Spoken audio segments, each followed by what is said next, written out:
دوسرے نمبر پہ ہے عورت مومنات ہو، ایمان والی ہو۔ ایمان کا کیا مطلب ہوتا ہے کہ ابھی میں نے جو کلمہ پڑھا ہے لا الہ الا اللہ محمد الرسول اللہ، اس کی تصدیق دل سے کرے۔ زبانی طور پہ اگر کلمہ پڑھتے ہیں، دل سے گہرائی سے تصدیق نہیں کرتے ہیں تو آپ صحیح طور پہ مسلمان نہیں۔ دکھاوے میں مسلمان ہو سکتے ہیں اور بول کے اعتبار سے مسلمان ہو سکتے ہیں، کہنے کے اعتبار سے مسلمان ہو سکتے ہیں، لیکن جب تک دل گواہی نہ دے، دل کی تصدیق نہ ہو، اس وقت تک آپ ایمان والے نہیں ہو سکتے۔ تو دل سے کلمے کی تصدیق کرنا، دل سے ایمان لانا، اور پھر ایمان کے ارکان 6 ہیں، حدیث جبریل میں آپ پڑھیں گے، اس کی شرح اور تفصیل پڑھ لیں گے۔ ایمان میں سب سے پہلے نمبر پر ایمان کہاں لاتے ہیں؟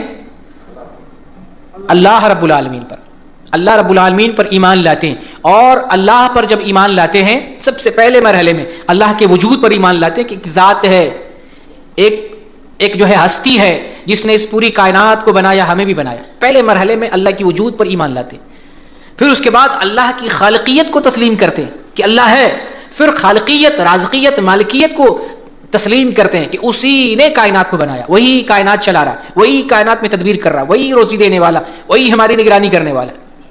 پھر اس کے بعد تیسرے نمبر پر جب خالق وہ ہے، مالک وہ ہے، مدبر وہ ہے، تو ذمہ داری کیا عائد ہوتی ہے ایمان والے پر؟ اسی کی عبادت کرے، اس کے ساتھ کسی کو شریک نہ کرے۔ یہ تیسرے مرحلے میں یہ ذمہ داری ایمان والے مردوں کی اور ایمان والی عورت کی، کہ جو اللہ کے وجود کو تسلیم کر لیا، جو اللہ کی خالقیت، رازقیت، مالکیت کو تسلیم کر رہا ہے، تیسرے مرحلے میں وہ اس بات پر آئے گا کہ وہ اللہ ہی کی بندگی کرے، کیونکہ اللہ ہی نے نہ صرف اس کائنات کو، اس کو بھی پیدا کیا، اس کی ساری ضرورتیں پورا کر رہا ہے۔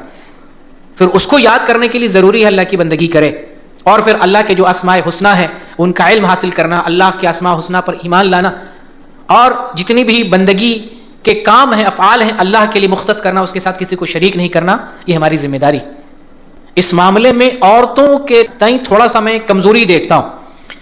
عورتیں جزا فضا کرنے والی ہوتی ہیں، عورتوں کا دل نرم اور نازک ہوتا ہے، مصیبتیں دیکھ کر گھبرا جاتی ہیں، گھر میں تھوڑی سی پریشانی آتی ہے اور وہ واویلے کا شکار ہو جاتی، رونے دھونے لگتی ہے، چیخنے چلانے لگتی ہیں۔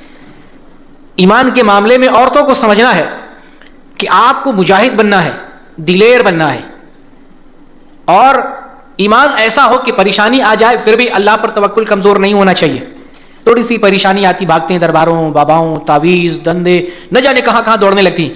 2-4 سال اولاد نہیں ہو، عورت اتنا پریشان ہو جاتی، کچھ بھی کرنے کے لیے تیار ہو جاتی ہے۔ جو آدمی جو مشورہ دے دے، ایسا کرو بچہ ہو جائے گا، ایسا کرو بچہ ہو جائے گا، ایسا، وہ ہر چیز اپنا کے دیکھ لیتی ہے، اس کی پرواہ نہیں کرتی ہے جائز ہے یا ناجائز ہے۔ اگر بچہ نہ ہو رہا ہو اور کوئی صحیح علاج ہے، صحیح طریقہ ہے، جائز سبب ہے تو اختیار کرنے میں کوئی حرج نہیں، لیکن جائز سبب نہیں ہے تو اختیار کرنا جائز نہیں ہے، اولاد کے معاملے میں ہو یا کسی اور چیز کے معاملے میں ہو۔ آپ یاد کیجئے فرعون کی بیوی آسیہ کو کیا کمی تھی، اس کے پاس، اس کے دربار میں کسی چیز کی کمی تھی؟ اللہ اکبر۔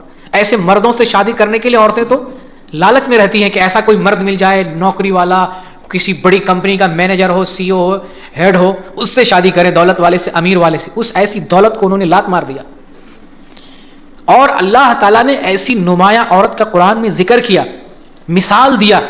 اللہ تعالیٰ نے فرعون کی بیوی کی مثال بیان کی کہ دیکھو وہ بھی ایک عورت تھی، اس نے اللہ رب العالمین سے دعا کہ اے اللہ مجھے کچھ نہیں چاہیے، جنت میں ایک گھر چاہیے، دنیا کی دولتوں کو لات مار دے، ٹھکرا دیا، کچھ نہیں چاہیے، سلطنت، راج، یہ جو ہے نوکر چاکر، اور دبدبہ تھا اس وقت فرعون کا، نہ صرف دولت تھی، فرعون کا دبدبہ تھا، تو پھر اس کی بیوی کا کتنا روب و دبدبہ ہونا چاہیے تھا، لیکن اسے کچھ نہیں چاہیے تھا، اسے ایک گھر چاہیے، ایک مکان چاہیے، ایک روم چاہیے، جنت میں چاہیے۔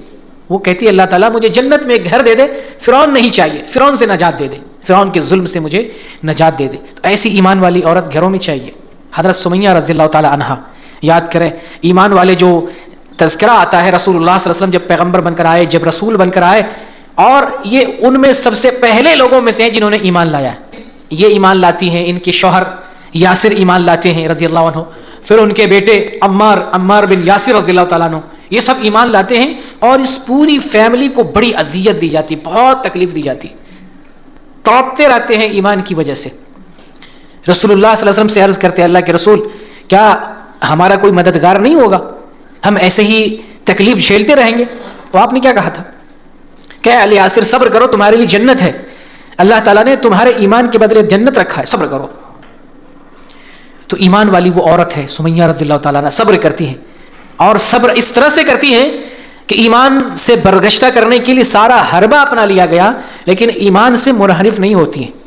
ابو جہل نے نیزہ مار کر ان کو شہید کر دیا، لیکن ایمان سے نہیں پھرتی۔ اللہ اکبر، یہ بھی تو خاتون ہیں، یہ زندہ رہیں گی، قیامت تک زندہ رہیں گی، ان کا تذکرہ، ان کا نام، ان کی شہادت، ان کی قربانی قیامت تک یاد کی جاتی رہے گی۔